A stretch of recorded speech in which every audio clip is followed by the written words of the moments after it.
It's a very solemn statement about Ellen G. White.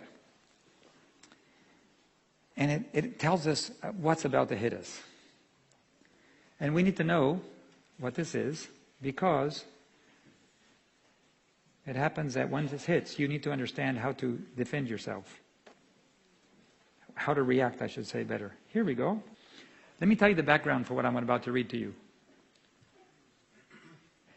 Ellen G. White used to go on walks near Loma Linda with her friends and family. And this statement is something she told them, and it was corroborated by her granddaughter's husband, Elder Robinson. And as soon as he confirmed it, one of the brothers wrote it down, and I'm going to tell us about this. And he said, we need to know about this. So this is not written by Ellen G. White. It was written by friends of Ellen G. White, that once they verified everybody was in agreement, they decided to write it down for us to know what she said. Okay? I'm going to read it to you. A statement by Ellen G. White, written by Elmer M. Johnson. Brother Will Ross, now deceased, was a personal friend of mine for about 45 years. In our church fellowship, we often spent Sabbath afternoons discussing the experience in the message and his conversations with Mrs. Ellen G. White. About 1908, while living in Loma Linda near Sister White, he frequently accompanied her in her walks and would discuss the message and the future events. On one of those occasions, while waiting at the railroad depot, in company with Sister McIntyre and Elder D.R. Robinson, her granddaughter's husband, Sister White related to the three of them about the storm of persecution that was about to burst upon Seventh-day Adventists. Brother Will Ross related to me as follows. This is in quotes. Sister White told us, as we three stood upon the depot platform, that the terrible storm of persecution was coming like a windstorm that blew down every standing object. There was not a Seventh-day Adventist to be seen. They, like the disciples, forsook Christ and fled. All who had sought positions were never seen again. After the storm, there was a calm. Then the Adventists arose like a great flock of sheep, but there were no shepherds. It's kind of scary for me, huh? I'm a shepherd.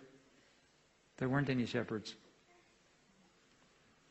They all waited in earnest prayer for help and wisdom, and the Lord answered by helping them to choose leaders from among themselves who had never sought positions before. They prayed earnestly for the Holy Spirit, which was poured out upon them, making them fully ready for service. That's the latter rain. They went forth fair as the moon, clear as the sun, and terrible as an army with banners, to give the message to the world. I was astonished and asked if that applied to Loma Linda, as we were looking in that direction. But Sister White replied to my question that it applied to the entire denominational world. I was so stunned I could not ask any more questions. In 1943, Elder D.R. Robinson was visiting the churches in Colorado. I was serving on a platform for Sabbath school, and Elder Robinson visited the Boulder church, having with him the large Bible that Sister White had held in her hand. During the vision, at the close of the service, Brother Ross spoke with Elder Robinson, and when he and Sister McIntyre and Sister White were standing on the depot platform together, and Sister White related about the terrible storm, Elder Robinson said, "Yes, Elder Ross, I remember that statement." So I wrote down and documented this reply on January 6, 1946, not wishing to forget this important narration by Brother Ross. I have frequently discussed it with him later, in latter years, and his statement has never varied. What is about to happen is that, like a sudden storm, persecution will hit the church. Everybody runs for hiding. And those that appear afterward, very different group than those we have today. After the calm comes, people start popping their heads out and saying, where is everybody? Where is everybody? You know what? It will be a very sad day. Most people will have left the church forever, including the shepherds. If you're a leader in your church, be humble. Do not look for a position.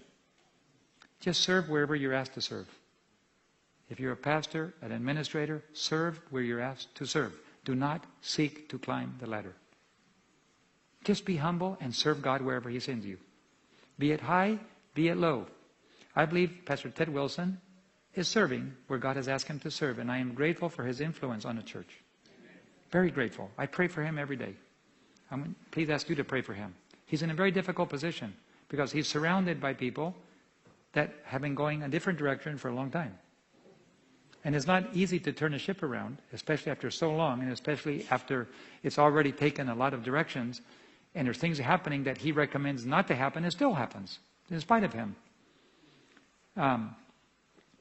The Spectrum magazine is one of the greatest attackers against standard Adventist beliefs.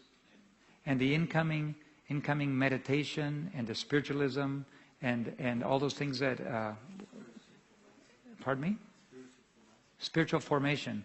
Those kind of things are everywhere. Even, it's almost unperceivable. In South America, we had some things come through that was filled with it. And when we pointed it out to the union, they said, well, but the division sent it. And we went to the division. Excuse me, why is this coming in here? We showed them, you're quoting people that are, one of them's a homosexual, one is a spiritist, one is things, and you're quoting these guys and feeding us, to our members, these things. And they said, sorry, and they pulled it off. How did it get in there to begin with? It's subtle. Some people who even love the Lord and are loyal don't even realize what it is.